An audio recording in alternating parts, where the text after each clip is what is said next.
ഏറ്റവും അഭിമാനം പകരുന്ന ഈ ചടങ്ങിൽ അധ്യക്ഷത വഹിക്കുന്ന സെക്രട്ടേറിയറ്റ് എംപ്ലോയീസ് സംഘിൻ്റെ ബഹുമാനപ്പെട്ട അധ്യക്ഷൻ കൂടിയായിട്ടുള്ള ശ്രീ PI അജയ് കുമാർ അവർ,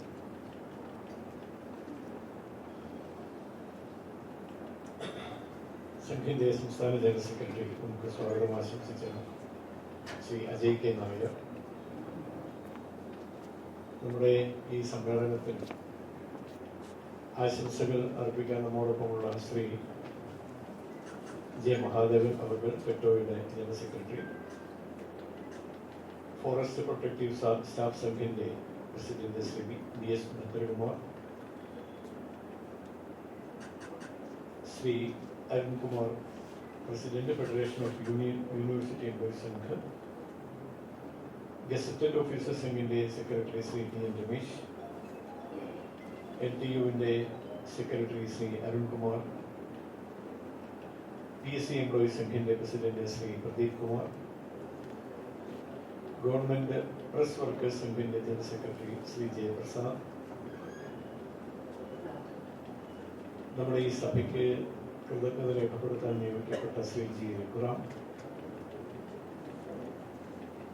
സദസ്സിലുള്ള ഏറ്റവും ബഹുമാന്യരായ സഹോദരങ്ങൾ, സഹോദരിമാർ, കൊച്ചുകുട്ടികൾ, കുറച്ചു പേരിലൂടെ ഗുരുജനങ്ങൾ, മാധ്യമ പ്രവർത്തകരായ സഹോദരങ്ങൾ, എല്ലാവർക്കും സ്നേഹപൂർണ്ണമായ നമസ്കാരം.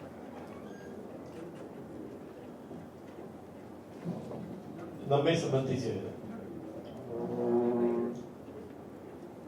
നമ്മുടെ സംഘടനയുടെ വാർഷിക സമ്മേളനം എന്ന സന്ദർഭം 3 തരത്തിൽ പ്രധാനപ്പെട്ടതാണ്. ഒന്ന്, വാർഷിക സമ്മേളനം എന്ന് പറയുമ്പോൾ വർഷത്തിലൊരിക്കൽ നമ്മൾ ഇതുപോലെ ഒരുമിച്ച് കൂടുന്ന അവസരമാണ്. ഇന്ന് മുഴുവൻ ഏതാണ്ട് 4 മണി 5 മണി വരെ നമ്മളിവിടെ ഇരിക്കും. ഈ സമയം മുഴുവൻ ഞാൻ ഈ പറഞ്ഞ 3 കാര്യങ്ങളാണ് നമ്മുടെ മനസ്സിൽ വരുന്നത്. അതിലൊന്ന്,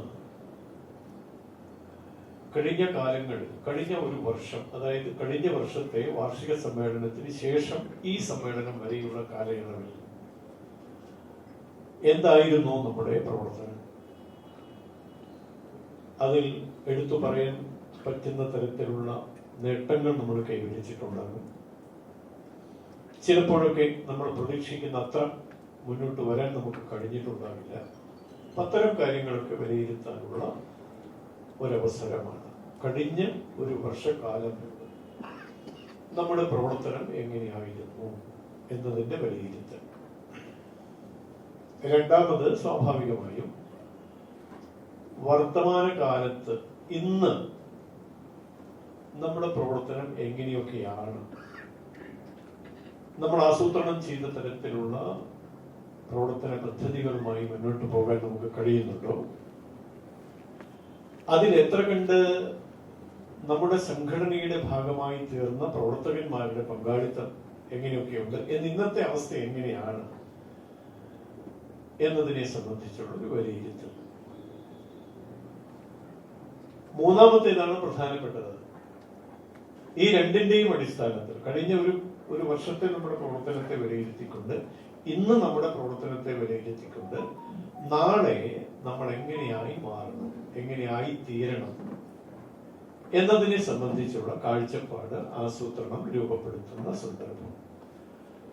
അപ്പൊ 3 കാലങ്ങളെ കുറിച്ച് ഇന്നലെ, ഇന്ന്, നാളെ വിലയിരുത്താനും ആസൂത്രണങ്ങൾ നടത്താനുമുള്ള അവസരമാണ് സംസ്ഥാന വാർഷിക സമ്മേളനം. ഏതാണ്ട് ഞാൻ നമ്മുടെ കാര്യപരിപാടി നോക്കിയ സമയത്ത് അങ്ങനെയുള്ള കാര്യക്രമങ്ങളൊക്കെ നമ്മുടെ ഈ പരിപാടിയിൽ ഉൾപ്പെട്ടിട്ടുണ്ട്. ഉദ്ഘാടന സഭയാണ് ഇപ്പോൾ നടന്നുകൊണ്ടിരിക്കുന്നത്. ഉദ്ഘാടനം എന്ന നിലയ്ക്കുള്ള ഔപചാരികമായ കാര്യങ്ങൾ, ഉദ്ഘാടന പ്രസംഗം, ആശംസ, ഇതെല്ലാം ഈ 3 കാര്യങ്ങളെ തന്നെ അടിസ്ഥാനപ്പെടുത്തി തന്നെയാവും. സ്വാഭാവികമായും അതങ്ങനെ വരും. പിന്നീട് നമ്മുടെ സംഘടനാ സംബന്ധമായ ചർച്ചയിലേക്ക് നമ്മൾ പോകുന്ന സമയത്താണ് കുറച്ചുകൂടി ആഴത്തിലുള്ള ചിന്തകൾ ആവിഷ്കരിക്കപ്പെടേണ്ടത്. എന്ന് വെച്ചാൽ ഇവിടെ ഇരിക്കുന്ന ഒരു 100 പേര് അല്ലെങ്കിൽ 120 പേര് എത്രയാണോ അത്രയും എല്ലാവരും മനസ്സർപ്പിച്ചുകൊണ്ട് നമ്മുടെ ഈ പ്രസ്ഥാനത്തിന്റെ വികാസത്തിന് ഉതകുന്ന ആശയങ്ങൾ എന്തൊക്കെയാണോ അതെല്ലാം ഇവിടെ പ്രകടമാക്കേണ്ടതുണ്ട്. ഒരു പക്ഷെ ഔപചാരികമായി ഒരു മൈക്കിലൂടെ ചില ആശയങ്ങൾ പറയാൻ നമുക്ക് അവസരം കിട്ടിയെന്ന് വരില്ല. പക്ഷെ പരസ്പരമുള്ള നമ്മുടെ ഈ ഒരുമിച്ച് ചേരലിൽ അനൗപചാരികമായ കൂടിച്ചേരലിനുള്ള അവസരങ്ങൾ കിട്ടുമ്പോൾ, സംസ്ഥാന അധ്യക്ഷനെ നമ്മുടെ മുന്നിൽ കിട്ടുമ്പോൾ, സംസ്ഥാന ജനറൽ സെക്രട്ടറി നമ്മോടൊപ്പം തന്നെയാണ് എപ്പോഴും. പക്ഷെ സമ്മേളനം എന്ന് പറയുമ്പോൾ അതിലൂടെ നമ്മുടെ മനസ്സ് രൂപപ്പെടും. അതിനോട് താതാത്മ്യപ്പെടാനുള്ള രൂപപ്പെടൽ നമ്മുടെ മനസ്സിൽ നടക്കും. മറ്റു കാര്യങ്ങളൊക്കെ നമ്മുടെ മനസ്സിൽ നിന്ന് പോകും. അങ്ങനെ ഈ വൈകുന്നേരം നമ്മൾ എത്ര മണിക്കാണോ പിരിയുന്നത് ആ സമയം പൂർണ്ണമായും നമ്മുടെ സംഘടനയുടെ വികാസത്തിനുതകുന്ന ആശയങ്ങൾ പരസ്പരം വിനിമയം ചെയ്യാനുള്ള ഒരവസരമായിട്ട് കൂടി ഈ സമ്മേളനത്തെ നമ്മൾ കാണണം എന്നാണ് എനിക്ക് ആമുഖമായിട്ട് പറയാനുള്ളത്. ഞാൻ ഈ സമ്മേളനത്തിൽ അജയൻജി സൂചിപ്പിച്ചതുപോലെ MP എന്ന ഒരു നിയോഗം വന്നതിന് ശേഷം ആദ്യമായി ഒരു പരിപാടിക്ക് മാഷ് വരണം എന്ന് പറഞ്ഞു വിളിച്ചത് നിങ്ങളാണ്, നിങ്ങളുടെ സംഘടനയാണ്. അത് എനിക്ക് തോന്നുന്നു മറ്റുള്ളവര് വിളിക്കാൻ തുടങ്ങുമ്പോഴേക്കും നിങ്ങൾ വിളിച്ചു എന്നുള്ളതാണ്. കുറെ അധികം പരിപാടികൾ, ഒരുപാട് പരിപാടികൾ, കൂടുതൽ യാത്ര ഒക്കെ വേണ്ടി വന്നിട്ടുണ്ട് ഈ കാലയളവിൽ. അപ്പോ അജയൻജി വിളിച്ചപ്പോൾ തന്നെ ഞാൻ തീയതിയൊക്കെ നോക്കണം. ഞാൻ പറഞ്ഞു നമ്മുടെ പാർട്ടിയുടെ സംവിധാനം അനുസരിച്ച് നമ്മുടെ സംസ്ഥാന ഓഫീസുമായി ബന്ധപ്പെട്ട് ഈ കാര്യം അങ്ങനെ വേണം എന്നുള്ളത് അദ്ദേഹത്തോട് സംസാരിച്ചു. ഉടനെ തന്നെ അദ്ദേഹം സുരേഷ്ജിയെ കണ്ടു, കാര്യങ്ങൾ നിശ്ചയിച്ചു. പിന്നെ സുരേഷ്ജി എന്നെ വിളിച്ചു പറഞ്ഞു, മാഷ് ഇങ്ങനെ ഒരു പരിപാടിയെ കുറിച്ച് അവർ പറയുന്നുണ്ട്, മാഷ് പങ്കെടുക്കണം എന്ന്. ഞാൻ സന്തോഷത്തോടെ ഈ ഒരു തീയതി സൗകര്യപ്രദമായിരുന്നു, അതുകൊണ്ട് വരാൻ നിശ്ചയിക്കുകയും ചെയ്തു. ഏതായാലും നിങ്ങൾ ആദ്യത്തെ വിളി ഐശ്വര്യപൂർണമായ വിളിയാണ്. എല്ലാ ഭാഗത്തു നിന്നും നമ്മുടെ പ്രവർത്തകർ അങ്ങേയറ്റത്തെ സന്തോഷത്തോടെ വിളിക്കുന്നുണ്ട്. ചില പരിപാടികൾക്ക് പോകാൻ കഴിയാത്ത സാഹചര്യമുണ്ട്. ഇപ്പൊ സ്റ്റേജിലിരിക്കുമ്പോൾ തന്നെ നമ്മുടെ ഒരു കാര്യകർത്താവ് ഫോറസ്റ്റ് എംപ്ലോയീസിന്റെ അല്ലേ, അതെ, അപ്പോ അങ്ങനെ പരിപാടികൾ ധാരാളം ഉണ്ട്. പാന്നലിക്ക് നിങ്ങളുടെ ഇവിടെ വരാൻ സാധിച്ചതിൽ വളരെ സന്തോഷം. പിന്നെ കുറച്ചധികം സമയം ഉച്ചവരെയെങ്കിലും ഉച്ചഭക്ഷണം കഴിച്ചു പോകണം എന്നൊക്കെയാണ് വിചാരിച്ചത്. പക്ഷെ ഇവിടെ സൂചിപ്പിച്ചതുപോലെ നമ്മുടെ ആരാധ്യനായ ദേശീയ അധ്യക്ഷൻ, കേന്ദ്ര ആരോഗ്യമന്ത്രി കൂടിയായിട്ടുള്ള നഡ്ഡാജിയുടെ യാത്ര പെട്ടെന്ന് നിശ്ചയിച്ചു. അതനുസരിച്ച് അദ്ദേഹത്തിന്റെ കൊല്ലത്ത് നമുക്കെല്ലാവർക്കും അറിയാം അമൃതാനന്ദമയി ദേവിയുടെ പിറന്നാൾ ദിനം കൂടിയാണ് ഇന്ന്. അമ്മയുടെ പിറന്നാൾ ആഘോഷത്തിൽ പങ്കെടുക്കാൻ കൂടി വേണ്ടിയാണ് നഡ്ഡാജി വരുന്നത്. അപ്പൊ അതുകൊണ്ട് പാർട്ടിയുടെ മീറ്റിംഗ് 2 മണിക്കാണ് കൊല്ലത്ത്. അപ്പൊ ആ സമയമാവുമ്പോഴേക്കും എനിക്ക് അവിടെ എത്തേണ്ടത് കൊണ്ട് ഒരു 12 മണിക്ക് തന്നെ ഇവിടെ നിന്ന് ഇറങ്ങണം എന്ന് ഇന്നലെ തന്നെ അജയൻജിയോട് സംസാരിച്ച് ശബ്ദം കിട്ടിയിട്ടുണ്ട്. അതുകൊണ്ട് വളരെ പരിമിതമായ സമയം മാത്രമാണ് നമ്മുടെ മുമ്പിലുള്ളത്. ഏതായാലും നിങ്ങളുടെ പരിപാടി പൂർണ്ണമാവുന്നതിന് മുമ്പ് എനിക്ക് പോകേണ്ടതുണ്ട് എന്ന ആമുഖമായി ഒരു മുൻകൂർ ജാമ്യം കൂടി എടുക്കുകയാണ് ഈ അവസരത്തിൽ. ഏതായാലും നമ്മെ സംബന്ധിച്ച് നേരത്തെ സ്വാഗത ഭാഷണത്തിലും ഒക്കെ സൂചിപ്പിച്ചതുപോലെ ഏറ്റവും പ്രതികൂലമായ സാഹചര്യത്തിലാണ് കേരളത്തിൽ നമ്മുടെ പ്രവർത്തനം. പ്രതികൂലമായ സാഹചര്യം എന്ന് പറയുന്നത് എന്തുകൊണ്ടാണ്? നമ്മുടെ ആശയം സ്വീകരിച്ച് ആ ആശയത്തിന്റെ സാക്ഷാത്കാരത്തിന് നാം പ്രവർത്തിക്കുന്ന മണ്ഡലത്തിൽ, മേഖലയിൽ എങ്ങനെ വിജയിക്കാൻ സാധിക്കുമെന്ന് ചിന്തിച്ചുകൊണ്ട് പ്രവർത്തിക്കുന്നവരാണ് നമ്മൾ. നമ്മുടെ സംഘടന സെക്രട്ടേറിയറ്റ് സ്റ്റാഫ് എന്ന വിഭാഗത്തിൽപ്പെട്ട ജീവനക്കാരുടെ സംഘടന ഒരൊറ്റപ്പെട്ട സംഘടനയല്ല. നമ്മുടേത് മാത്രമായി നിൽക്കുന്ന ഒരൊറ്റപ്പെട്ട സംഘടനയല്ല. നമ്മുടേതുപോലെ ഈ സമൂഹത്തിൽ ദേശീയമായ ഉണർവ് ഉണ്ടാക്കിയെടുത്തുകൊണ്ട് നാം ഉൾപ്പെടുന്ന സമൂഹത്തിന്റെ ഏറ്റവും ശ്രേഷ്ഠമായ അവസ്ഥ കൈവരിക്കാൻ വേണ്ടി പ്രവർത്തിക്കുന്ന മറ്റനേകം സംഘടനകളുടെ ഒരു കുടുംബം ഉണ്ട്. ആ കുടുംബത്തിലെ പ്രധാനപ്പെട്ട ഒരംഗം ആണ് നമ്മുടെ സംഘടന. ഏതാണ് ആ കുടുംബം? ഇവിടെ സൂചിപ്പിച്ചു, ഇന്നത്തെ ദിവസത്തിന്റെ പ്രാധാന്യം സൂചിപ്പിക്കുമ്പോൾ അജയ് സൂചിപ്പിച്ചു. രാഷ്ട്രീയ സ്വയംസേവക സംഘം എന്ന രാഷ്ട്ര പുനരുദ്ധാരണ പ്രവർത്തനത്തിൽ ത്യാഗപൂർണമായ നിസ്വാർത്ഥമായ പ്രവർത്തനം സംഘടിപ്പിക്കുന്ന ഒരു മഹാപ്രസ്ഥാനം. 925 അത് ആരംഭിച്ചു. ഇപ്പൊ 100 വർഷം തികയുന്നു. ഈ സംഘടനയുടെ പ്രവർത്തനം എന്താണ് എന്ന് ചോദിച്ചാൽ, സെക്രട്ടേറിയറ്റിൽ അംഗങ്ങളായി, സ്റ്റാഫ് അംഗങ്ങളായി പ്രവർത്തിക്കുന്ന നമ്മെ സംബന്ധിച്ച് എന്താണ് സംഘത്തിന്റെ പ്രവർത്തനം എന്ന് ചോദിച്ചാൽ, ഈ മേഖലയിൽ നാം നടത്തുന്ന പ്രവർത്തനം എന്താണോ അതാണ് സംഘത്തിന്റെ പ്രവർത്തനം. അധ്യാപകർക്കിടയിൽ ദേശീയ അധ്യാപക പരിഷത്ത് എന്നൊരു സംഘടനയുണ്ട്. വിദ്യാഭ്യാസം രാഷ്ട്ര പുരോഗതിക്ക്, അധ്യാപനം രാഷ്ട്ര സേവനം എന്ന മുദ്രാവാക്യം ഉയർത്തി പ്രവർത്തിക്കുന്ന ഒരു സംഘടന അധ്യാപകരുടെ മേഖലയിലുണ്ട്.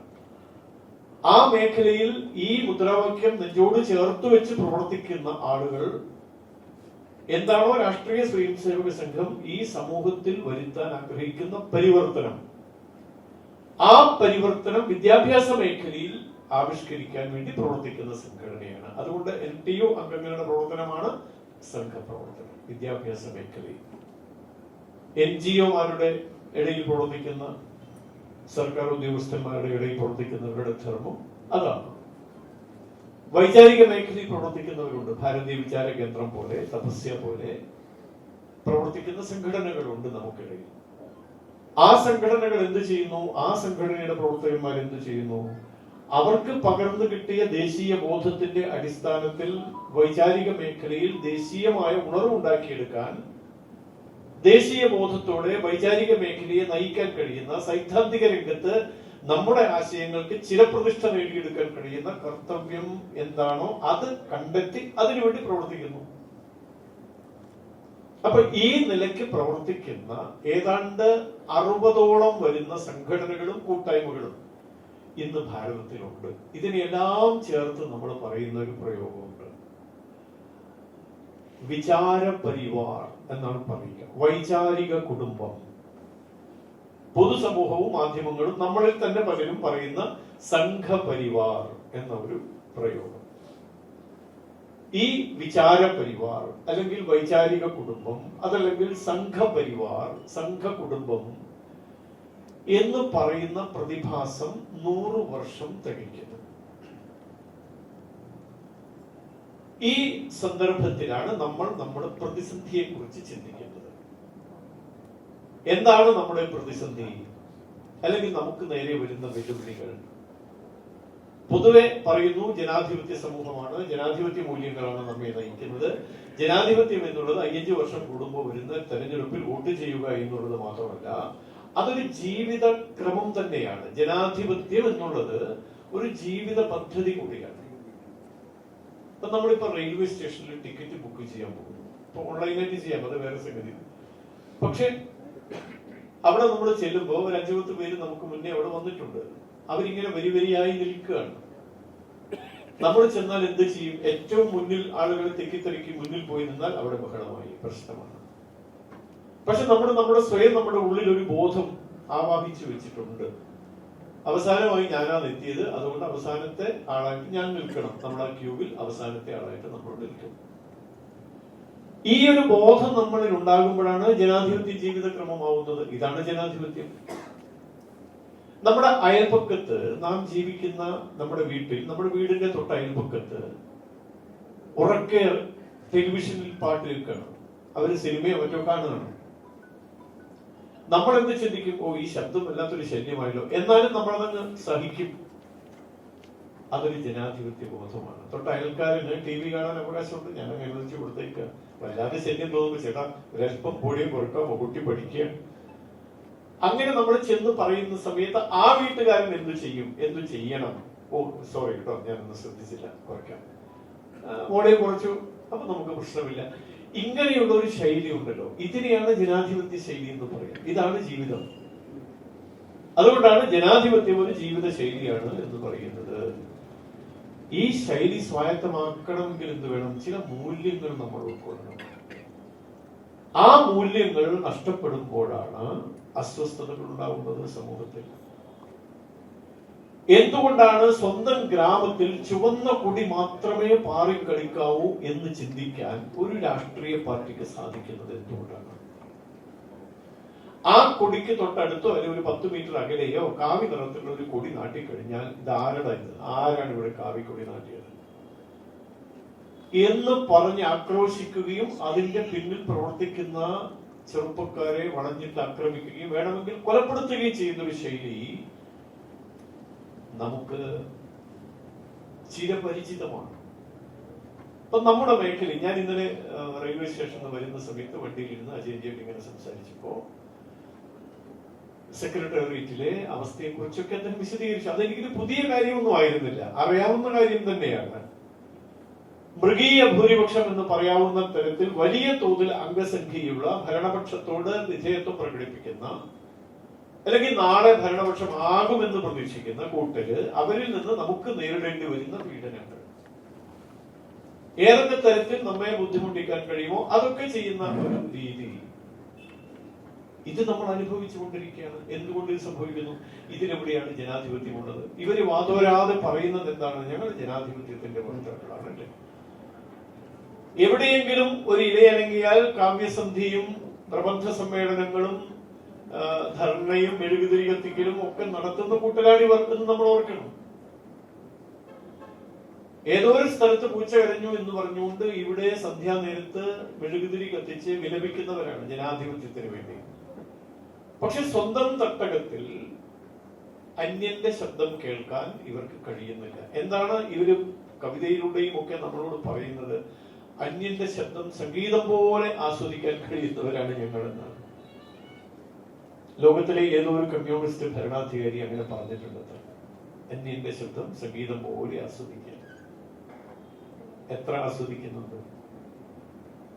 അതോ അന്യന്റെ ശബ്ദം കേൾക്കുമ്പോൾ അതിൽ അസ്വസ്ഥരാവുകയും ആ അസ്വസ്ഥത നീരസമായി പ്രകടമാക്കുകയും അതിലും നിൽക്കാതെ അതൊരു ആക്രമണമായി പരിവർത്തനം ചെയ്യപ്പെടുകയും സർക്കാർ ഓഫീസുകളിലൊക്കെ ആണെങ്കിൽ പീഡനത്തിന് വിധേയരാക്കുകയും ചെയ്യുന്ന ദുരനുഭവം നമ്മുടെ മുമ്പിലുണ്ട്. ഈ അനുഭവത്തിന്റെ എന്തെങ്കിലും ഒന്ന് അനുഭവിക്കാത്തവരായിട്ട് കൊണ്ടിരിക്കുന്നവരാരും ഉണ്ടാവില്ല എന്നാണ് എന്റെ വിചാരം. ഏതെങ്കിലും തരത്തില് ഒന്നുമില്ലെങ്കിൽ നമ്മുടെ മേശപ്പുറത്ത് നമ്മൾ ചെല്ലുമ്പോൾ കുടിക്കാൻ വെച്ച ഗ്ലാസ് വെള്ളം പോലും നമ്മൾ കാണുകയാണ്, എവിടെ നിന്ന് എടുത്തു മാറ്റില്ല. ഈ നിലയ്ക്കുള്ള പീഡനങ്ങൾ സഹിച്ചുകൊണ്ട് പ്രവർത്തിക്കുന്ന അനേകായിരങ്ങൾ ഇന്ന് ഈ കേരളത്തിലുണ്ട് എന്ന് നമ്മൾ മനസ്സിലാക്കി. അനേകായിരങ്ങൾ ഈ കേരളത്തിലുണ്ട്. നമ്മെ ഒരിഞ്ച് പിന്നോട്ടേക്ക് പോകാൻ പ്രേരിപ്പിക്കുന്ന സാഹചര്യമായിരുന്നില്ല. അതാണ് സാഹചര്യമെങ്കിലും അതിനെ വകഞ്ഞു മാറ്റി അതിനെ അതിജീവിച്ചുകൊണ്ട് ഞാൻ ഈ പ്രസ്ഥാനത്തിന്റെ ആശയവാഹകനാണ്, ഈ ആദർശം ഞാൻ സ്വീകരിച്ചിരിക്കുന്നു, ഇതിനു വേണ്ടി മുന്നോട്ട് പോകാൻ എനിക്ക് ഒന്നും തടസ്സമല്ല എന്ന് ചിന്തിക്കുന്ന ആയിരക്കണക്കിന് ആളുകൾ ഇന്ന് ഈ കേരളത്തിൽ വസിക്കുന്നുണ്ട്. അവരെല്ലാം ചേർന്നതിനെയാണ് സംഘപരിവാർ എന്ന് നമ്മൾ പറയും. സെക്രട്ടേറിയറ്റിൽ പ്രവർത്തിക്കുന്ന ജീവനക്കാരായിട്ടുള്ള നമ്മൾ ഇങ്ങനെയുള്ള സാഹചര്യത്തിൽ പ്രവർത്തിച്ചു മുന്നോട്ട് പോവുകയാണ്. നോക്കൂ, നമ്മുടെ പ്രസ്ഥാനത്തിന്റെ ആരംഭത്തെ കുറിച്ച് സൂചിപ്പിച്ചു. കേരളത്തിൽ ദേശീയ രാഷ്ട്രീയ പ്രസ്ഥാനത്തിന് അടിവേരുകൾ ഉണ്ടാക്കിയെടുത്ത, അടിത്തറയുണ്ടാക്കിയെടുത്ത സ്വർഗീയനായ മാരാർജി സെക്രട്ടേറിയറ്റിൽ പ്രവർത്തിക്കുന്ന നമ്മുടെ സഹോദരങ്ങളെ സംഘടിപ്പിച്ചുകൊണ്ട് ഒരു വിചാരവേദിയായിട്ട് തുടങ്ങുകയാണ്. സംഘടന പോലും ആയിരുന്നില്ല. ദേശീയ വിചാരത്തെ, ഭാരതീയ സംസ്കൃതിയെ, നമ്മുടെ ആശയങ്ങളെ പരിപോഷിപ്പിക്കാൻ കഴിയുന്ന ഒരു കൂട്ടായ്മ എന്ന നിലയ്ക്ക് രൂപപ്പെടുത്തിയ പ്രസ്ഥാനം ഇന്നൊരു സംഘടനയായി മാറി. ഞാൻ ഇന്നലെ വരുമ്പോൾ സംസാരിച്ച കൂട്ടത്തിൽ അത് ചോദിച്ചു. 2 അജയന്മാരോടും, 2 പേരാണ് നമ്മുടെ പ്രസ്ഥാനത്തെ നയിക്കുന്ന അജയന്മാരാണ്. നമുക്ക് അംഗസംഖ്യ ഒരു 10, 200, 250 മെമ്പർഷിപ്പ് എടുക്കുന്നവര്, ആയിരക്കണക്കിന് പേര് ജോലി ചെയ്യുന്ന സെക്രട്ടേറിയറ്റ്. പക്ഷെ ഏതെങ്കിലും ഒരു അവസരത്തിൽ രഹസ്യ ബാലറ്റ് വെച്ചൊരു വോട്ടെടുപ്പ് നടക്കുകയാണെങ്കിൽ നമുക്കതിന്റെ 5, 6 ഇരട്ടി ആളുകൾ നമ്മെ പിന്തുണയ്ക്കാനുണ്ട്. നമുക്ക് ഇത് കുറച്ചുകൂടി വ്യക്തമാകുന്ന എപ്പോഴാണ്? തെരഞ്ഞെടുപ്പ് സമയത്ത് പോസ്റ്റൽ വോട്ട് എണ്ണുമ്പോഴാണ് എത്രയധികം സർക്കാർ ജീവനക്കാർ ഇന്ന് ദേശീയ പ്രസ്ഥാനങ്ങളോടൊപ്പം നിൽക്കുന്നു എന്ന് നമുക്ക് മനസ്സിലാക്കാൻ കഴിയും. പോസ്റ്റൽ വോട്ട് പലപ്പോഴും രഹസ്യ സ്വഭാവം അതിനില്ല എന്നുള്ളൊരു മറ്റൊരു സംഗതിയുണ്ട്. പക്ഷെ ഈ പോസ്റ്റൽ വോട്ടിലൂടെ സ്വന്തം നിലയ്ക്കുള്ള രഹസ്യമായ ആശയ പ്രകാശനത്തിനുള്ള ഒരു അവസരമുണ്ട് എന്ന് കണ്ടെത്തി അത് രേഖപ്പെടുത്തുന്ന അനേകായിരങ്ങൾ ഇന്ന് കേരളത്തിലുണ്ട്. അങ്ങനെയാണ് കേരളത്തിൽ ഭാരതീയ ജനതാ പാർട്ടിക്ക് 39 ലക്ഷം വോട്ടുകൾ കിട്ടുന്നത്. നോക്കൂ, കേരളത്തിലെ സവിശേഷമായ രാഷ്ട്രീയ സമവാക്യങ്ങൾ ഇല്ലായിരുന്നു എങ്കിൽ നമ്മുടെ ആശയം പേറുന്ന എത്ര MLA-മാര് ഇന്ന് കേരള അസംബ്ലിയിൽ ഉണ്ടാകുമായിരുന്നു? നമുക്ക് കേരളത്തിലെ രാഷ്ട്രീയ സാഹചര്യത്തിന്റെ കണക്കൊന്ന് പരിശോധിച്ചാൽ നമുക്കത് ബോധ്യപ്പെടും. 2 കോടി ആളുകൾ വോട്ട് രേഖപ്പെടുത്തിയപ്പോഴാണ് നമുക്ക് 39 ലക്ഷം അല്ലെങ്കിൽ 40 ലക്ഷം. ഒരു കണക്കൂട്ടാനുള്ള സൗകര്യത്തിന് നമ്മൾ അങ്ങനെ കണക്കിലെടുത്താൽ 40 ലക്ഷം വോട്ട്, ഞാൻ പാർട്ടിയുടെ പേരൊന്നും പറയുന്നില്ല, ദേശീയ ആശയം ഉൾക്കൊണ്ടുകൊണ്ട് അതിന് വോട്ട് ചെയ്യാൻ സന്നദ്ധരായ 40 ലക്ഷം ആളുകൾ. 2 കോടി പേർ രേഖപ്പെടുത്തുമ്പോൾ 40 ലക്ഷം പേര്, 20%. 20% വോട്ട് കേൾക്കുന്നില്ലേ? ബൈക്കിന് പ്രശ്നമുണ്ടോ? 20% ആളുകൾ ദേശീയ ആശയങ്ങൾക്ക്, ഞാൻ നേരത്തെ പറഞ്ഞ രാഷ്ട്രോന്മുഖമായ ആശയങ്ങൾ വെച്ച് പുലർത്തുന്ന വൈചാരിക കുടുംബം എന്ന് നമുക്ക് വിശേഷിപ്പിക്കാവുന്ന പ്രസ്ഥാനത്തിൽപ്പെട്ട സ്ഥാനാർത്ഥികൾക്ക് വോട്ട് ചെയ്യാൻ 20% ആളുകൾ സന്നദ്ധരാണ്. നമ്മുടെ കേരള അസംബ്ലിയിൽ എത്ര സീറ്റുകളാണുള്ളത്? 140. ഏതെങ്കിലും ഒരു ഘട്ടത്തിൽ തെരഞ്ഞെടുപ്പ് കമ്മീഷൻ ആനുപാതിക പ്രാതിനിധ്യ നിയമം നടപ്പിലാക്കി എന്ന് വയ്ക്കുക, എന്ന് വെച്ചാൽ കിട്ടുന്ന വോട്ടിന്റെ അനുപാതത്തിന് സീറ്റുകൾ അനുവദിക്കുക.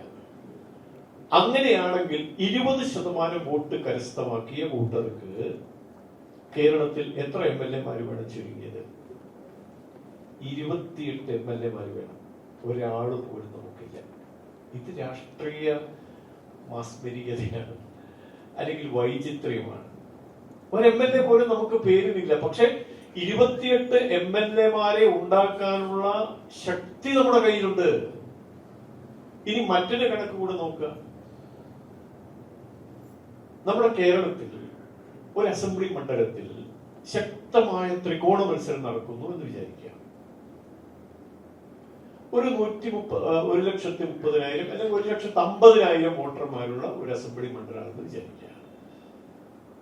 അതിന്റെ ഒരു 80% പേര്, 80 ചെയ്യില്ല എങ്കിലും 80% പേര് വോട്ട് രേഖപ്പെടുത്തിയാൽ 1,20,000 വോട്ട് പോൾ ചെയ്യപ്പെടുന്നു.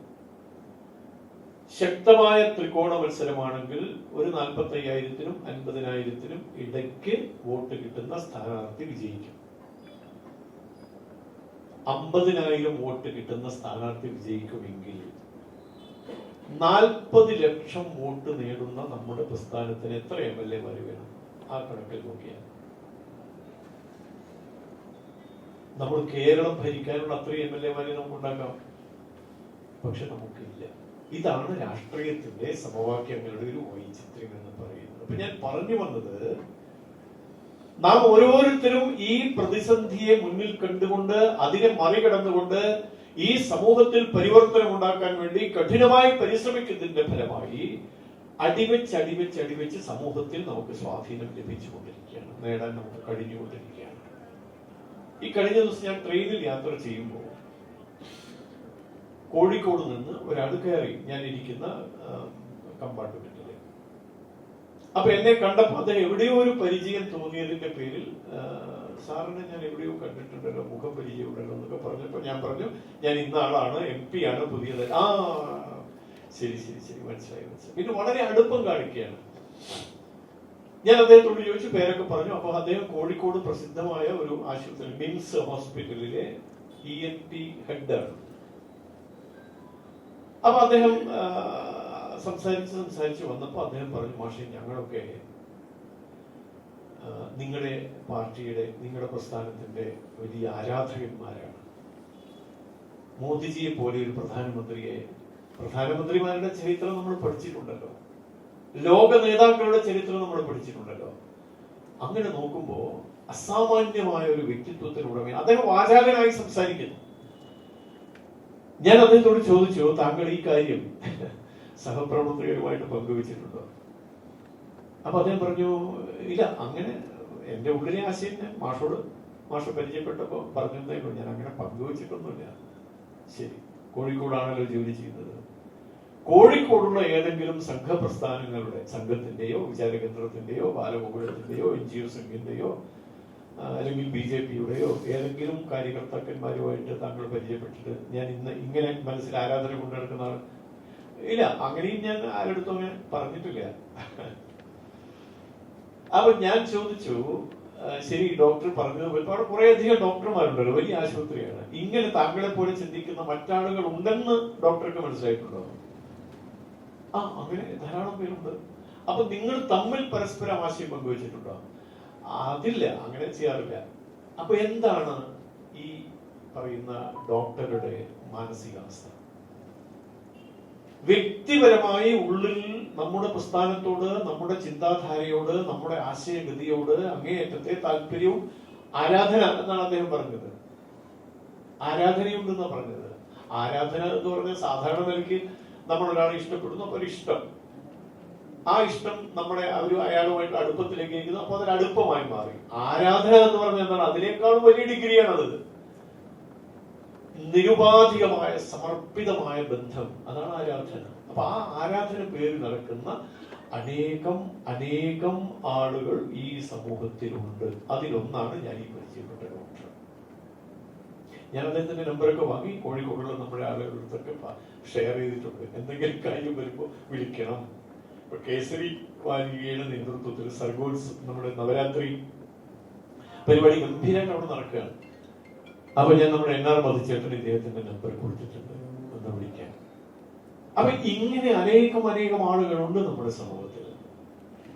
നമുക്കവരെ തിരിച്ചറിയാൻ ചിലപ്പോൾ കഴിയുന്നില്ല. ഇനിയിപ്പോ ഞാൻ അവിടെ ഇരുന്നു എവിടെയോ ഒരു മുഖപരിചയം കണ്ടതുകൊണ്ട് MP ആയി നോമിനേറ്റ് ചെയ്യപ്പെട്ട ഒരാള് എന്നുള്ള നിലയ്ക്ക് എന്നെ ശ്രദ്ധിച്ചതുകൊണ്ട് അദ്ദേഹം ഈ കാര്യം വെളിപ്പെടുത്തിയെന്ന് മാത്രം. ഇല്ലായിരുന്നെങ്കിലോ ഞാനും അയാളും രണ്ട് യാത്രക്കാരനായിട്ടെങ്കിലും ഇരിക്കും. ഒരുപക്ഷെ മുഖാമുഖം നോക്കിയാൽ ഒന്ന് പുഞ്ചിരിക്കും, കൂടി വന്നാൽ ഒന്ന് പേര് ചോദിക്കും. ചിലപ്പോൾ അയാൾ അസ്വസ്ഥനാകും. ചില ആളുകൾ അങ്ങനെയാണ്. നമ്മൾ ട്രെയിനിലൊക്കെ യാത്ര ചെയ്യുമ്പോൾ കൂടെ ഇരിക്കുന്ന ആളോട് പേരൊക്കെ ചോദിക്കുമ്പോൾ ചിലപ്പോൾ ചില അസ്വസ്ഥനാകും. ഓ ശരി, ഒന്ന് വെറുതെ ഇരിക്കാൻ സംഭവിക്കില്ല. അങ്ങനെ മാത്രമേ ഉണ്ടാവൂ. പക്ഷെ അവസരം കിട്ടുമ്പോൾ അവർക്ക് അത് വെളിപ്പെടുത്തേണ്ടി വരുന്നു. അങ്ങനെയുള്ള സാഹചര്യം ഞാൻ ഇന്നലെ അജയന്തിയായിട്ടൊക്കെ സംസാരിച്ചപ്പോൾ അങ്ങനെ ഒരു സാഹചര്യം നമ്മുടെ ഉള്ളിലുണ്ട്. സെക്രട്ടേറിയറ്റിൽ ജോലി ചെയ്യുന്ന ഉന്നത ഉദ്യോഗസ്ഥന്മാര് മുതല് സാധാരണ ജോലി ചെയ്യുന്ന സാധാരണ ജീവനക്കാരൻ വരെ നമ്മുടെ ആശയത്തോട് പൊരുത്തപ്പെടാൻ തയ്യാറാണ് മനസ്സുകൊണ്ട്. പക്ഷെ അവർക്ക് കഴിയുന്നില്ല. കഴിയാതിരിക്കാനുള്ള കാരണം ഇങ്ങനെയുള്ള ചില ചുറ്റുപാടുകളാണ്. ഈ CPIM-നെ സംബന്ധിച്ച് അവരുടെ ഒരു രാഷ്ട്രീയ ശൈലിയുണ്ട്. അതിനവർ തന്നെ പറയുന്ന ഒരു പേരെന്താണെന്ന് വെച്ചാൽ മാർക്സിയൻ സംഘടനാ തത്വം എന്നാണ്. മാർക്സിയൻ സംഘടനാ തത്വം അനുസരിച്ച് അവരുടെ ബാലപാഠം കീഴെ പ്രവർത്തിക്കുന്നവർ മുകളിലുള്ളവർക്ക് വിധേയന്മാരാകണം എന്നാണ്. മേൽ കമ്മിറ്റിക്ക് വിധേയമാകണം കീഴ് കമ്മിറ്റി. എന്ന് വെച്ചാൽ ജില്ലാ കമ്മിറ്റിക്ക് വിധേയമായിട്ടാണ് ഏരിയ കമ്മിറ്റി പ്രവർത്തിക്കേണ്ടത്. ഏരിയ കമ്മിറ്റിക്ക് വിധേയമായിട്ടാണ് ലോക്കൽ കമ്മിറ്റി. അതിന് വിധേയമായിട്ടാണ് ബ്രാഞ്ചിന് വിധേയമാണ് ആ ബ്രാഞ്ചിൽ പ്രവർത്തിക്കുന്ന എല്ലാ അംഗങ്ങളും. മേൽ കമ്മിറ്റിക്ക് കീഴ് കമ്മിറ്റി വിധേയമാകണം. പാർട്ടി കേഡർമാർ പാർട്ടി കമ്മിറ്റിക്ക് വിധേയമാകണം എന്ന് വെച്ചാൽ എന്താ അർത്ഥം? നമ്മുടെ വ്യക്തിനിഷ്ഠമായ സർഗശേഷി മുഴുവൻ പാർട്ടി സംവിധാനത്തിൽ പണയപ്പെടുത്തുക എന്നുള്ളതാണ്.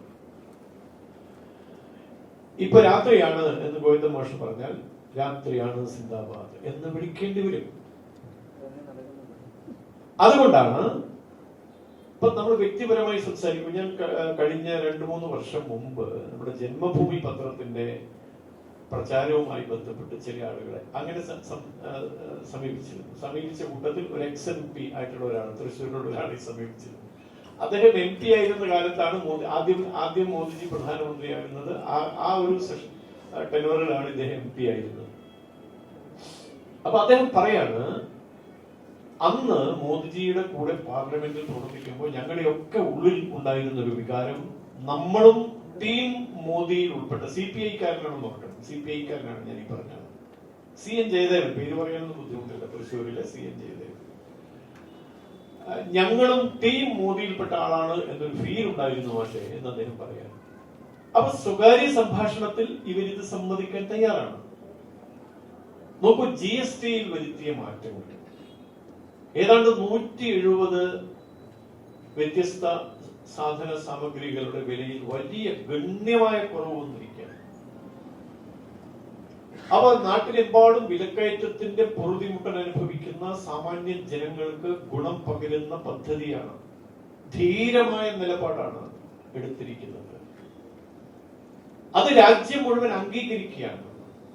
അപ്പൊ ഇങ്ങനെയുള്ള ചില നിലപാടുകൾ വരുന്ന സമയത്താണ്, നടപടികൾ വരുന്ന സമയത്താണ് നമ്മുടെ തൊട്ടടുത്ത ഷെയർ ചെയ്യുന്ന നമ്മുടെ ജീവനക്കാര് CPIM-ന്റെ നിയന്ത്രണത്തിലുള്ള യൂണിയന്റെയോ കോൺഗ്രസിന്റെ നിയന്ത്രണത്തിലുള്ള യൂണിയന്റെയോ ഭാഗമായി പ്രവർത്തിക്കുന്നവർ അവരുടെ ഉള്ളിൽ തട്ടുന്നതാണ് ഈ വിഷയങ്ങളൊക്കെ. അപ്പോഴാണ് സ്വകാര്യ സംഭാഷണത്തിലെങ്കിലും തരക്കേടില്ല കേട്ടോ. ഇപ്പൊ ഒരു കാറ് വാങ്ങാൻ ഞാൻ ഈ അടുത്ത് കാറ് വാങ്ങാൻ വേണ്ടി ചെന്നപ്പോഴാണ് 70,000 രൂപയുടെ കുറവ്. ആഡംബര കാറാണെങ്കിൽ അതൊരു 1.5 ലക്ഷം 2 ലക്ഷം വരെയുള്ള കുറവ് കാറിന്. കർഷകന്മാരെ സംബന്ധിച്ച് അവരുപയോഗിക്കുന്ന ട്രാക്ടറിന് കുറവുണ്ട്, വളങ്ങൾക്ക് കുറവ്. ഇങ്ങനെയുള്ള അനുഭവങ്ങൾ നേരിട്ട് അനുഭവിക്കാൻ കഴിയുമ്പോൾ ആരാധന രൂപപ്പെടും.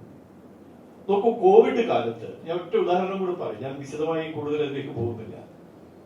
കോവിഡ് കാലത്ത് തൃശ്ശൂർ ജില്ലയിൽ ഞാനന്ന് സർവീസിലുള്ള സമയത്താണ്, 2020 19-ലാണ് ഈ ഒരു നമ്മൾ അറിയാലോ കോവിഡിന്റെ ആ ഒരു വലിയ ദുരന്തങ്ങളൊക്കെ ഉണ്ടായി. തൃശ്ശൂരിൽ കാഞ്ഞാണി എന്ന് പറയുന്ന സ്ഥലത്ത് ലിസി എന്നു പേരുള്ള ഒരു നഴ്സ് കോവിഡ് രോഗിയെ ചികിത്സിക്കുന്നതിനിടയിൽ കോവിഡ് രോഗം ബാധിച്ച് മരണപ്പെട്ടു. അപ്പൊ അന്ന് നമ്മുടെ ഗവൺമെന്റ് എടുത്തൊരു നിലപാടുണ്ട്. കോവിഡ് രംഗത്ത് പ്രവർത്തിക്കുന്ന ആരോഗ്യ പ്രവർത്തകർക്ക് ജീവൻ നഷ്ടപ്പെട്ടാൽ 50 ലക്ഷം രൂപ അവർക്ക് നഷ്ടപരിഹാരമായി നൽകുന്ന ഒരു പദ്ധതി കൊണ്ടുവന്നു. അപ്പൊ ഈ ലിസി എന്ന് പറയുന്ന കാഞ്ഞാണിയിലുള്ള ക്രിസ്തുമത വിശ്വാസികളായ കുടുംബത്തിൽപ്പെട്ട ഒരു സഹോദരിയുടെ ജീവൻ നഷ്ടപ്പെട്ടു. ഒരാഴ്ച കൊണ്ട് ജില്ലാ കലക്ടർ മുഖേന 50 ലക്ഷം രൂപ അവർക്ക് കിട്ടി. അപ്പൊ ഈ ലിസിയുടെ വീട്ടിൽ ഞങ്ങൾ പോയി. അവിടെയുള്ള പാർട്ടി പ്രവർത്തകരൊക്കെ കൂടി ചേർന്ന് ഒരു 5-10 ദിവസം കഴിഞ്ഞ് അവിടേക്ക് എത്താനായിട്ട്. അവിടെ ചെന്നപ്പോൾ കാണാൻ സാധിച്ച ഒരു കാഴ്ച, അവരുടെ വീടിന്റെ സ്വീകരണ മുറിയില് വിശുദ്ധ മറിയത്തിന്റെയും കന്യാതും ഫോട്ടോയും യേശുദേവന്റെ ഫോട്ടോയും അവരുടെ പൂർവികരായ ആളുകളുടെ ഫോട്ടോവിന്റെ ഇടയിൽ പ്രധാനമന്ത്രി നരേന്ദ്രമോദിജിയുടെ ഒരു ഫോട്ടോ ഫ്രെയിം ചെയ്ത് വെച്ചിരിക്കുന്നു. അവരെന്നിട്ട് അത് വിശദീകരിച്ച് ഞങ്ങളോട്, ഈ കാണുന്ന ആരാധ്യന്മാരായ ആളുകളുടെ കൂട്ടത്തിൽ ഞങ്ങൾ പ്രധാനമന്ത്രിയുടെ ഫോട്ടോ.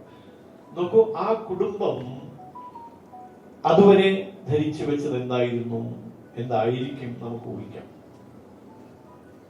ഒരൊറ്റ സംഭവത്തിലൂടെ അവരുടെ ജീവിതത്തിലേക്ക് വലിയൊരു നഷ്ടം അവർക്ക് സംഭവിച്ചു. ഒരു സഹോദരി അവർക്ക് ഇല്ലാതെ നഷ്ടപ്പെട്ടു പോയി. എങ്കിലും ആ നഷ്ടം നികത്താനാവാത്തതാണെങ്കിലും അതിന് ആശ്വാസം പകർന്നുകൊണ്ട് രാജ്യം ഭരിക്കുന്ന ഭരണാധികാരിയുടെ ഒരു ഫോട്ടോ അവർക്ക് നഷ്ടപരിഹാരമായി ലഭിച്ചതിന്റെ നന്ദി സൂചകമായി അവരുടെ പ്രധാനപ്പെട്ട ഒരു സ്ഥാനത്ത് ആ ഫോട്ടോ പ്രതിഷ്ഠിക്കും. ഇതാണ് ആരാധന എന്ന് പറയുന്നത്. അങ്ങനെയുള്ള അനേകം ആളുകൾ നമ്മുടെ സമൂഹത്തിലുണ്ട്, നാം പ്രവർത്തിക്കുന്ന മേഖലയിലുണ്ട്. അവരെ ചിരപരിചിതത്വത്തിലൂടെ കാണുക, സംസാരിക്കുക, സ്നേഹം പങ്കുവയ്ക്കുക, വിശേഷങ്ങൾ ചോദിക്കുക, ഇങ്ങനെയൊക്കെയുള്ള ഒരു ശൈലി നമ്മൾ അനുവർത്തിച്ചാൽ ഉറപ്പാണ് സമൂഹത്തിൽ പരിവർത്തനം ഉണ്ടാകും. ഇപ്പൊ നമുക്ക് തോന്നുന്നില്ലേ എന്തൊക്കെയോ സംഭവിക്കാൻ പോകുന്നു ഈ കേരളത്തിൽ, എന്തൊക്കെയോ സംഭവിക്കാൻ പോകുന്നു. ഭഗവത്ഗീത ചുട്ടുകരിക്കണം എന്ന് പറഞ്ഞ് മുദ്രാവാക്യം വിളിച്ച് നടന്ന ആളുകളുടെ നേതാവ് ഇപ്പോ ഭഗവത്ഗീതയുടെ ശ്ലോകം ചൊല്ലുകയാണ്. അത്ഭുതം തോന്നിപ്പോയി നമുക്ക്. എന്താണ് ശ്ലോകം? അദ്വേഷ്ട സർവഭൂതാണ്. അത്ഭുതം തോന്നാണ്. കല്ലും മുള്ളും കാലിക്ക് വെത്താന്നൊക്കെ ഇങ്ങനെ പറയാണ്. കാല് കുത്ത്. എന്തൊക്കെ അത്ഭുതങ്ങൾ സംഭവിക്കാൻ പോവാണ്. വിശ്വാസികളുടെ സംരക്ഷണമാണ് ഞങ്ങളുടെ ദൗത്യം എന്നിവരെ പ്രഖ്യാപിക്കുകയാണ് പാർട്ടി സംസ്ഥാന സെക്രട്ടറി. ഇതുവരെ എവിടെയായിരുന്നു? ശബരിമലയ്ക്ക് പോകാൻ കറുപ്പുടുത്ത് മാല ധരിച്ചതിന്റെ പേരിൽ പാർട്ടി അംഗത്വത്തിൽ നിന്ന് സസ്പെൻഡ് ചെയ്ത പാർട്ടിയാണിത്.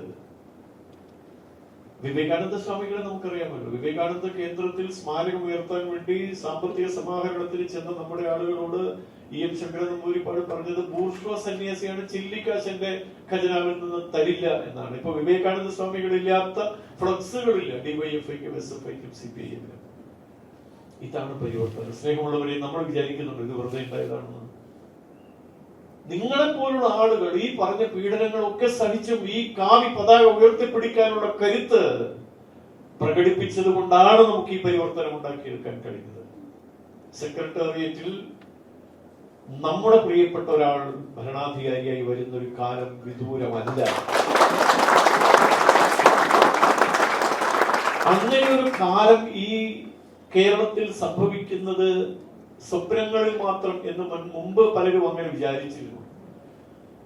പക്ഷെ നോക്കൂ, 20% എന്നുള്ളത് ഒരു 25, 26, 27% എത്തിയാൽ നമുക്ക് എത്ര MLA-മാർ സ്വാഭാവികമായും നമ്മൾ ചിന്തിച്ചാൽ നമുക്ക് ബോധ്യപ്പെടും. ഉറപ്പാണ് അടുത്ത നിയമസഭാ തെരഞ്ഞെടുപ്പിൽ കേരളത്തിൽ ആർക്കും ഭൂരിപക്ഷമില്ലാത്ത ഒരു തൂക്ക് നിയമസഭ തന്നെ വരാനുള്ള സാധ്യതയാണ് കാണുന്നത്. ആര് കേരളം ഭരിക്കണം എന്ന് നമുക്കപ്പോ പറയാൻ പറ്റും. അത് കഴിഞ്ഞ് നമ്മൾ കേരളം ഭരിക്കും. നിങ്ങളാകും സെക്രട്ടേറിയറ്റിലെ രാജാക്കന്മാർ ആകണം. ആ ഒരു അവസ്ഥയിലേക്ക് എത്തിച്ചേരാൻ നിങ്ങൾക്ക് കഴിയട്ടെ എന്ന് ആത്മാർത്ഥമായി പ്രാർത്ഥിക്കുകയാണ് എനിക്ക് അവസരം ചെയ്യാനുള്ളത്. ഇപ്പൊ സൂചിപ്പിച്ചതുപോലെ നമ്മൾ ഒരുപാട് പ്രതിസന്ധികൾ, ഞാനും അങ്ങനെ പ്രതിസന്ധി നേരിട്ട ഒരാൾ തന്നെയാണ്. അപ്പോ ഇതെല്ലാം വിട്ടേച്ച് പോയി കളയാം എന്നൊരിക്കലും നമ്മൾ ചിന്തിക്കില്ല. അങ്ങനെ ചിന്തിക്കുന്നവരാണെങ്കിൽ ഇത്രയും സംഖ്യ, ഞാൻ സത്യം പറഞ്ഞാൽ ഇത്രയും സംഖ്യയും പ്രതീക്ഷിച്ചില്ല കേട്ടോ. ഈ സെക്രട്ടേറിയറ്റിലെ അവസ്ഥ എനിക്കും അറിയാം കുറെയൊക്കെ. അപ്പൊ ഈ നിലയ്ക്ക് നമുക്ക് സംഘടിക്കാൻ സാധിച്ചിട്ടുണ്ടെങ്കിൽ പ്രിയപ്പെട്ടവരെ, നമ്മുടെ മുമ്പിൽ വരുന്ന പ്രതിസന്ധികൾ ഒരിക്കലും നമുക്ക് പിന്തിരിഞ്ഞു പോകാനുള്ള ഒരു അവസരമല്ല. ചിലരെങ്കിലും അങ്ങനെ ചിന്തിക്കുന്നുണ്ടാകാം, എന്തിനു ഈ വയ്യാവേലി എടുത്ത് തലയിൽ വെക്കണം, നാളെ ഒരു ചുവന്ന കൊടിയോ അല്ലെങ്കിൽ തിരുവണ്ണ കൊടിയോ എടുത്ത് നടന്നാൽ ഒരു പക്ഷെ ഇതിനേക്കാൾ സുഖം കിട്ടും, സൗകര്യം കിട്ടും, സ്നേഹം കിട്ടും, ആദരവ് കിട്ടും, സഹകരണം കിട്ടും. നമുക്കതല്ല പ്രധാനം. നാം സ്വീകരിച്ച ആശയത്തിന്റെ വിജയമാണ്. ആ വിജയത്തിന് കൈമൈ മറന്നുകൊണ്ട് കൂട്ടായ ഒരു രൂപത്തിൽ പ്രവർത്തിക്കാൻ നിങ്ങൾക്ക് എവർക്കും കഴിയട്ടെ എന്ന് പ്രാർത്ഥിച്ചുകൊണ്ട് ഇവിടെ വരാൻ സാധിച്ചതിൽ, നിങ്ങളെ കാണാൻ സാധിച്ചതിൽ, ഓരോരുത്തരെയും മുഖത്തോട് മുഖം നോക്കി സംസാരിക്കാൻ, നമ്മുടെ ആശയങ്ങൾ കുറച്ചൊക്കെ നിങ്ങളുമായി ഷെയർ ചെയ്യാനൊക്കെ സാധിച്ചത് അങ്ങേറ്റം സന്തോഷമുണ്ട്. അത് പ്രകടിപ്പിച്ചുകൊണ്ട് ഇനിയുള്ള അടുത്ത സമ്മേളനത്തിന് ഈ ഹോള് തികയാതെ വരട്ടെ എന്ന് പ്രാർത്ഥിച്ചുകൊണ്ട് ഇതിനേക്കാൾ കൂടുതൽ സംഖ്യയോടുകൂടി ഒരുപക്ഷെ നമ്മുടെ കേന്ദ്രം ഭരിക്കുന്ന പ്രസ്ഥാനത്തിന്റെ ആളുകൾ എന്ന നിലയ്ക്ക് തന്നെ നമ്മൾ പാർട്ടി പതാകയെടുത്ത് പാർട്ടി സമരമുഖങ്ങളിലൊന്നും പോകണമെന്നല്ല, പക്ഷെ നമ്മെ നയിക്കുന്ന ഒരാശയം, ആദർശം, വികസിത ഭാരതം. നാം സംഘത്തിന്റെ ശാഖയിലൊക്കെ പോയി പരിശീലിച്ചവരാണെങ്കിൽ വലത്ത് കൈ നെഞ്ചോട് ചേർത്ത് വെച്ച് രാഷ്ട്രത്തിന്റെ പരമമായ വൈഭവം നേടുകയാണ് എന്റെ ലക്ഷ്യം, പരം വൈഭവം സ്വരാഷ്ട്രം എന്ന് ജപിച്ചവരാണ് നമ്മൾ. അത് സാക്ഷാത്കരിച്ച് കാണാൻ നമ്മുടെ പ്രധാനമന്ത്രി ആഗ്രഹിച്ചതുപോലെ 2047 ആകുമ്പോഴേക്കും വികസിത ഭാരതം, ലോകത്തിന്റെ നെറുകയിൽ ഭാരതം പ്രതിഷ്ഠിക്കപ്പെടുന്ന ഒരു കാലം, അതിനുവേണ്ടി നമുക്ക് കാത്തിരിക്കാം. അതിനുവേണ്ടി ആത്മവിശ്വാസത്തോടെ മുന്നോട്ട് പോകാം. ഏത് തരത്തിലുള്ള എതിർപ്പുകളും വെല്ലുവിളികളും നമുക്ക് നേരെ വരട്ടെ. നാം അതിനെ സധൈര്യം പ്രതിരോധിച്ച് ചെറുത്ത് തോൽപ്പിച്ച് മുന്നോട്ട് പോകും എന്ന ദൃഢനിശ്ചയത്തോടെ നമുക്ക് എല്ലാവർക്കും ഇവിടുന്ന് പിരിയാൻ സാധിക്കട്ടെ എന്നുകൂടി ആശംസിച്ചുകൊണ്ട് ഈ സമ്മേളനം ഏറ്റവും അഭിമാനത്തോടെ ഉദ്ഘാടനം ചെയ്യുന്നതായി നിങ്ങളെ അറിയിച്ചുകൊണ്ട് ഞാൻ എൻ്റെ വാക്കുകൾക്ക് വിരാമമിടുന്നു. നമസ്കാരം.